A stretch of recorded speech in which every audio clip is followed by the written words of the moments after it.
নির্বাচন কমিশনের কাজ।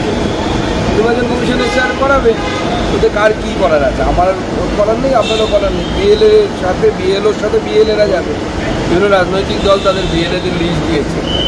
নির্বাচন কমিশনের দায়িত্ব হচ্ছে বিএলওদের সুরক্ষাকে নিশ্চিত করা, যেন কোনো বিএলও হিংসার শিকার না হয় বা কোনো রকম প্রেশারে কাজ করতে না হয় কোনো বিএলও।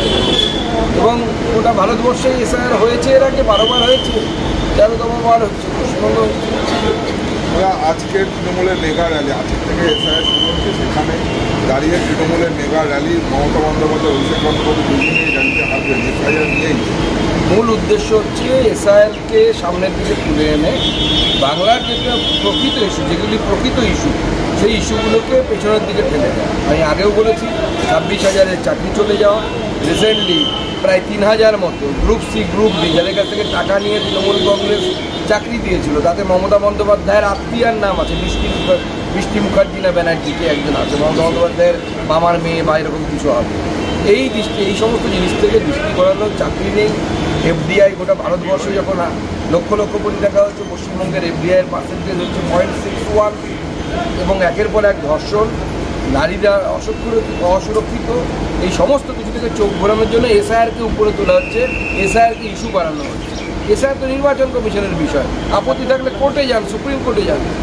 এসআইআর ঘোষণার পর জাল বার্থ সার্টিফিকেট বিলি হচ্ছে জেলায় জেলায়, এমনটাই অভিযোগ বিজেপির। বিলি করে কিচ্ছু হবে না, ভালো করে হ্যান্ডবুকটা পড়তে দেখুন, পড়ে দেখুন বিএলওদের হ্যান্ডবুকে সব লেখা আছে।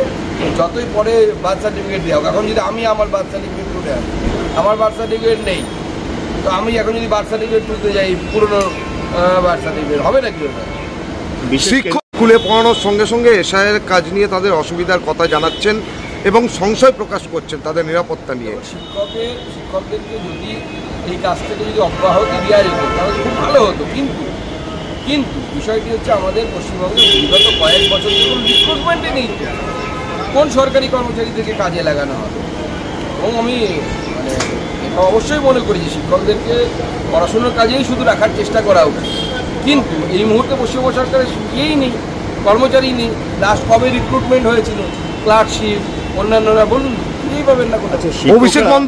অভিষেক বন্দ্যোপাধ্যায় বলেছেন কালকে 2 বছরের কাজকে 2 মাসে করা হচ্ছে, বোঝাই যাচ্ছে আগে থেকে কোনো প্ল্যান করা হয়েছে। 2 বছরের কাজ হয়নি, মূর্খের মতো কথা বলছেন, পড়াশুনো করেন না। কতবার, অর্থাৎ 2002-03 কতদিনের মধ্যে এসআইআর হয়েছে ভালো করে খোঁজ নিয়ে দেখুন, আগস্ট মাসে শুরু হয়েছে, কয়েক মাসের মধ্যে হয়েছিল। আর 2002-03 আপনার মোবাইলের ডেটার স্পিড কত ছিল, আর কত লোকের কাছে মোবাইল ছিল, আর এখন মোবাইলের ডেটা স্পিড কত হয়েছে।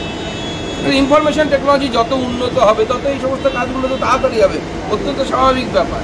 এরা নন ইস্যুকে ইস্যু তৈরি করে বেকার যুবকদের হাতে কাজ নেই, মহিলা সুরক্ষিত নয়, এই সমস্ত ইস্যু থেকে চোখ ঘোরানোর চেষ্টা করছে।